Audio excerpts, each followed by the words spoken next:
Hey guys, welcome back to another episode of the Hunting Grounds. This is the final management episode of our How to Grow Your Own Hunting Grounds series. We've basically been producing a new episode semi-live since turkey season, so throughout the spring and the summer. I think we have 30 something fully edited videos out there, and combined with all our short videos that we put out there, I think there's 50 something throughout this season. So if you guys missed any of those, please go back and watch them on YouTube, or you can go to our website. But we absolutely loved bringing you guys those every single week. You guys just encouraged us greatly, and myself greatly, just because you guys were interacting by commenting and thumbs upping and asking questions. I went through and made sure I tried to answer every single response that we ever had in those videos. The exciting thing though is that we are starting our new we're starting our new hunting series next week, and it's going to be called Hunt Your Own Hunting Grounds. It's basically going to be a semi-live series. Every single week you get to watch brand new hunts that are either just a few days old or less than a week old, for myself and team members across the nation. And there's no more waiting like you do on TV for last year's hunts to be aired this season, and only getting 13 episodes. You guys are going to get an episode every single week. If we have a whole bunch of hunts coming in, well, then we're going to crank out 2 episodes at least per week, and we'll be updating you guys semi-live from the field, especially on Facebook, pretty often. So you guys want to be sure to tune in on all our social media accounts, because we actually might just click that live button and go live on a hunt on Facebook especially. So excited about that. But getting into that, our deer season actually opens up Thursday, which is probably the day that you're going to be watching this if you watch it when it first comes out. Journey, where'd you go? Journey. She's in that exploring stage. Journey. But with deer season pretty much here, I want to encourage you guys this season to enjoy every single minute of your time when you're out there in a deer stand. Don't get stressed out about not seeing deer, not seeing your big bucks, not killing a buck. Even if it's later on in the season, maybe you haven't killed anything, just be patient and know that God is in control. I not only hunt by sight, meaning by pictures on trail cameras and sightings and sign and everything else, but I hunt by faith. And I really honestly believe that if you live your life for Christ and you try to walk his path, he's going to be faithful, and he's got something bigger planned for you than you could ever imagine. I can tell you so many stories in my personal life and in my hunting career, but I won't bore you guys with those. But I will tell you, don't be discouraged, because when something does happen, it's going to be so perfect that you wouldn't have wanted it to happen any other way. So when I'm out in the woods this deer season, I know if God wants that big buck to walk out, sure, I've got to do my part and meet him halfway and do a whole bunch of work. But if he wants that big buck or that doe or whatever to walk out in front of me, it's going to happen, and when it does, it's going to be perfect. Well, on this episode, basically what I want to do is show you guys the Hunting Grounds property in case you guys don't really fully know how it's laid out, or you guys have missed some of these episodes from this spring and summer. I want to do a quick overview of the property, because the majority of the episodes are probably going to be coming here from the Hunting Grounds. I want to show you guys just what we've done in a year's time, where our stands are located, where our blinds are located, how our food plots are doing, and that way when we come out with these semi-live hunts, you guys are going to know exactly what all went on to make sure that hunt, you know, panned out however it panned out. So we're going to get started. It's just Journey and I, so I'm going to be self-filming. We got the drone that's going to be flying over, give you guys some cool views, and if I can get Journey to stay in the area, it will be me and Journey, otherwise it'll just be me. So here we go.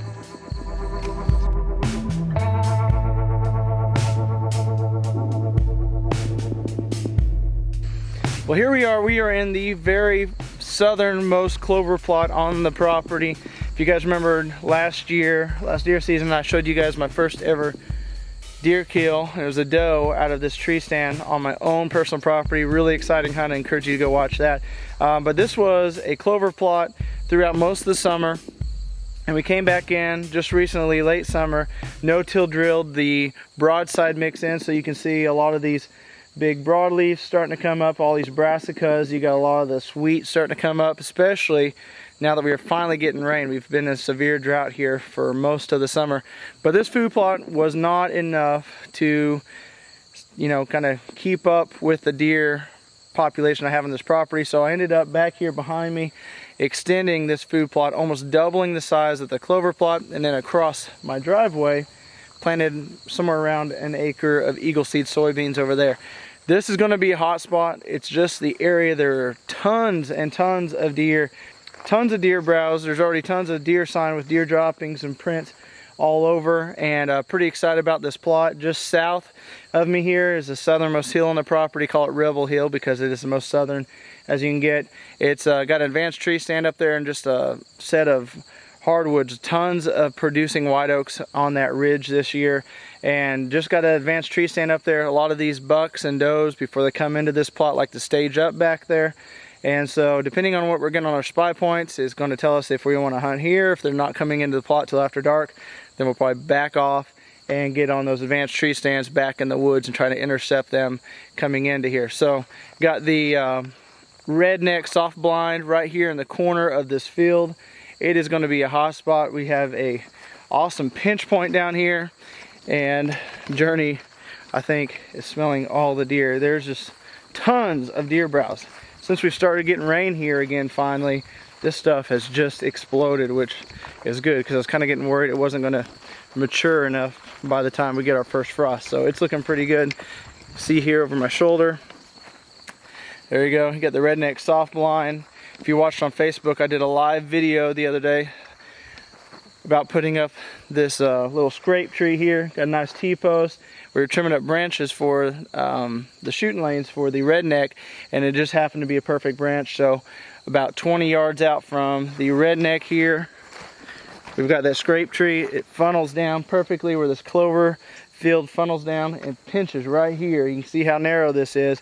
Then it opens up and every deer travels through here, and they travel this tree line right here in front of this redneck. You can see how much browse is actually going on right here in the Eagle Seed. And it wasn't very long ago I came in and broadcasted some of the fall blend of Eagle Seed and some of the broadside right over it, and you can see it's starting to come up now that we're finally getting some rain in here. So once all these leaves fall off the soybeans, we're going to have a nice green food blot coming up underneath, and it's going to be a killer spot, and it's going to be a great spot to take a lot of kids. My dad's going to be hunting Missouri for the first time. I can promise some deer are going to be killed out of the redneck blind and out of the advanced tree stands. So that's kind of the most southern setup on this property. We're going to go more north. Come on, Jerry, let's go. Come on. Let's go.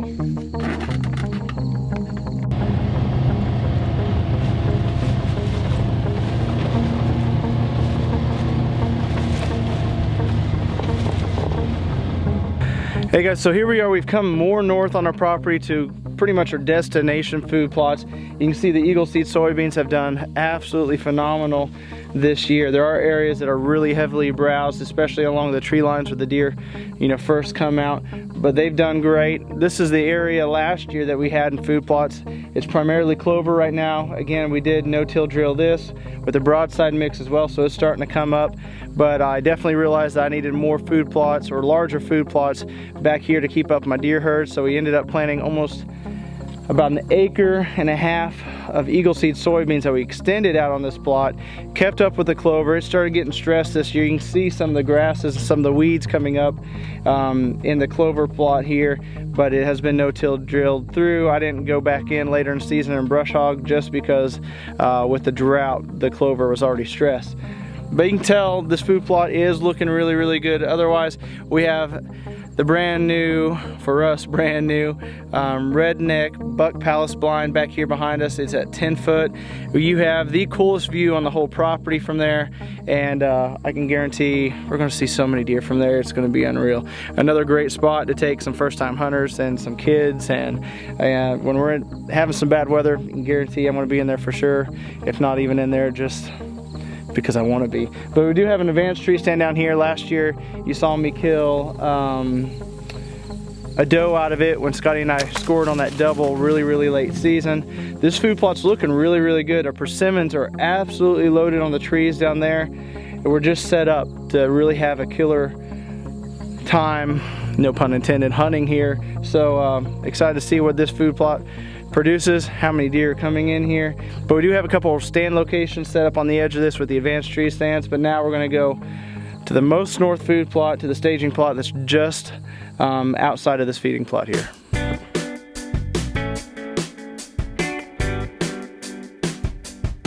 Here we go, we are on the most northern food plot here on the hunting grounds. It is a clover plot. I came in with a Earthway hand spreader with some fall mix from Eagle Seed, and I broadcasted over this, so it's now starting to come up again since we finally got rain. This food plot's looking good. This is a staging plot just outside of our large feeding plots that are up here just south of me. And it's just a great food plot. This is a food plot that deer love coming out in early, especially big bucks. If we're gonna get a big buck in a food plot, this is the food plot that we get them in. And a lot of times they're out in the evenings before it gets dark, and they'll stage up back here just like we predict they will before they go to the big food plot up there. So the deer feel really comfortable here. We're starting to get a lot of turkey pictures here, which is really exciting because we don't have too many turkeys on the property. Really didn't even know of any, you know, when I first got the property, but now we're getting some turkeys coming in. Food plot's looking great. Got advanced tree stands up here just over my shoulder. Ended up moving them from the red oak to the cherry this year because last year when we set them up it was so early, but once the leaves all fell down, realized I was silhouetted because the tree line that's back behind me, I was higher than that. Well, we're up in the cherry this year. As you can tell, you can't hardly even see them. I know the deer aren't gonna be able to see them, so we've got a great food plot here. Really predict that this one's going to perform well for us this year as far as producing some great footage for you guys, getting some deer down. So if I'm going to be hunting anywhere early season, it's probably going to be out of this stand or Big Buck Ridge, which we're fixing to travel to.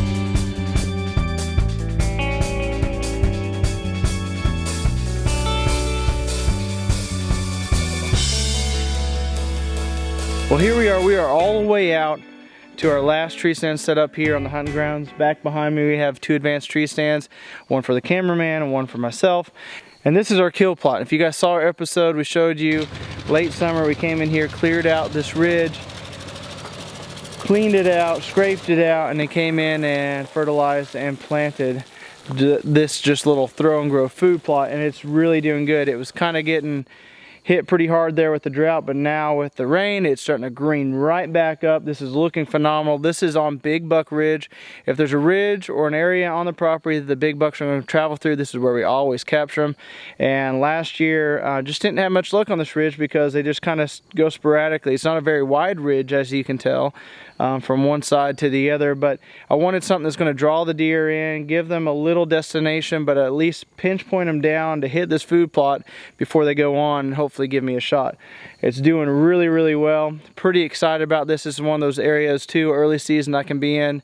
You can see there's a lot of mature white oaks and red oaks in here. Some of them are producing some huge acorns already, and that tree stand is tucked back in there in a perfect spot to intersect them coming on either side of this ridge, coming to or going from this kill plot. Well guys, that is going to wrap it up for this week's episode. I hope you guys enjoyed it. I cannot tell you how excited I am to bring you our new series of semi-live hunts. It's going to be Hunt Your Own Hunting Grounds. This weekend I'm up in Missouri, in central Missouri. I'll be bow hunting, and man, I've got an itchy trigger finger, so if a doe comes by, she might be in trouble, but we're going to get up there. I've already got the stands hung. I got a spy point out. We're going to check the spy point, see if we got a big buck coming in. I'll be spending 3 days up there. I want to keep you guys updated as much as I can, semi-live, especially on Facebook and Instagram, and if I can go live for the hunt on Facebook, I'm going to do that. So be sure to follow us there. Tell your friends and family exactly what we're doing here. I appreciate you guys so much, and I just love bringing you guys these hunts, whether they're successful or not, or if I miss, or if I hit, or if we see nothing. We're going to bring you guys real hunts every single week. I hope you guys are subscribed. If not, be sure to subscribe.